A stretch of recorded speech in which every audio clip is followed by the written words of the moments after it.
బిచ్చగానివి నువ్వు, అది మేమన్నే. మీ ముఖ్యమంత్రి నువ్వు బిచ్చగానివి దివాన్ షా బార్ దగ్గర బీడీలు అమ్ముకుంటున్నావు అని అన్నది మీ ముఖ్యమంత్రి రేవంత్ రెడ్డి గారు.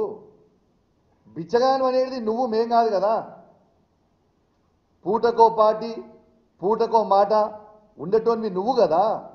కాంగ్రెస్ పార్టీలో ఉన్నావు, దాని తర్వాత తెలుగుదేశం పార్టీ పోయినావు, దాని తర్వాత మళ్ళా కాంగ్రెస్ పార్టీకి వచ్చినావు, మళ్ళా తర్వాత మళ్ళా బీఆర్ఎస్ పార్టీకి వచ్చినావు, మళ్ళా కాంగ్రెస్ పార్టీ పోయినావు. You are named as a cheater of Hyderabad. నీకంటే పెద్ద చీటర్ ఈ ప్రపంచంలోనే లేడు. ఫ్రస్ట్రేషన్లో మాట్లాడుతూ ఉన్నావు. మొన్న ఈ పార్టీలో చీట్ చేసి పోయి కాంగ్రెస్ పార్టీ నుంచి సికింద్రాబాద్ పార్లమెంట్గా చేస్తే ప్రజలు నీకు బుద్ధి చెప్పిర్రు. రేపు నువ్వు ఎమ్మెల్యేగా కాదు, మాజీ ఎమ్మెల్యేగా శాశ్వతంగా మిగిలిపోతావు. గ్యారెంటీ నాగేందర్ రాసి పెట్టుకో అని చెప్తా ఉన్నాను. ఇక కడియం శ్రీహరి మాట్లాడిండు.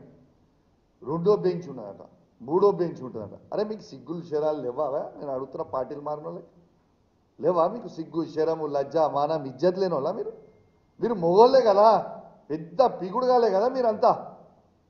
మరి మీకు దమ్ముంటే రాజీనామా చేసి ఎలక్షన్ రా, ప్రజలు జవాబు చెప్తారు కదా. కడియం శ్రీహరి గారు పచ్చి మోసగాడు. ఏదో నేను పెద్ద క్యారెక్టర్ మనిషిని, నాకు బాగా క్యారెక్టర్ ఉందని చెప్పుకొని బిల్డప్ ఇస్తాడు.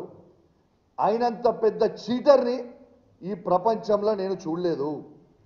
ఎందుకంటే పార్లమెంట్ క్యాండిడేట్గా మేము డిక్లేర్ చేసినప్పుడు పొద్దున వస్తాడు, కేసీఆర్ గారి దగ్గర బ్యాగులు తీసుకొని పోతారు, సాయంత్రం పోతాడు, పోయి కండవ కప్పుకుంటాడు కాంగ్రెస్ పార్టీ. ఇదా నీ character? You are a cheater, you are a characterless fellow. నీకు క్యారెక్టరే లేదు. ఇంకా నువ్వు ఏదో పెద్ద నీతులు మాట్లాడాల్సిన అవసరం ఏం లేదు. మిస్టర్ దానం నాగేందర్ సాబ్, బిచ్చగానివి నువ్వు, అది మేమన్నే. మీ ముఖ్యమంత్రి నువ్వు బిచ్చగానివి దివాన్ షా బార్ దగ్గర బీడీలు అమ్ముకుంటున్నావు అని అన్నది మీ ముఖ్యమంత్రి రేవంత్ రెడ్డి గారు. బిచ్చగాని అనేది నువ్వు, మేం కాదు కదా. పూటకో పార్టీ పూటకో మాట ఉండేటోనివి నువ్వు కదా. కాంగ్రెస్ పార్టీలో ఉన్నావు, దాని తర్వాత తెలుగుదేశం పార్టీ పోయినావు, దాని తర్వాత మళ్ళా కాంగ్రెస్ పార్టీకి వచ్చినావు, మళ్ళా తర్వాత మళ్ళా బీఆర్ఎస్ పార్టీకి వచ్చినావు, మళ్ళా కాంగ్రెస్ పార్టీ పోయినావు. You are named as a cheater of Hyderabad. నీకంటే పెద్ద చీటర్ ఈ ప్రపంచంలోనే లేడు.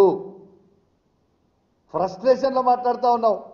మొన్న ఈ పార్టీలో చీట్ చేసి పోయి కాంగ్రెస్ పార్టీ నుంచి సికింద్రాబాద్ పార్లమెంట్గా చేస్తే ప్రజలు నీకు బుద్ధి చెప్పిర్రు. రేపు నువ్వు ఎమ్మెల్యేగా కాదు, మాజీ ఎమ్మెల్యేగా శాశ్వతంగా మిగిలిపోతావు. గ్యారెంటీ నాగేందర్ రాసి పెట్టుకో అని చెప్తా ఉన్నాను.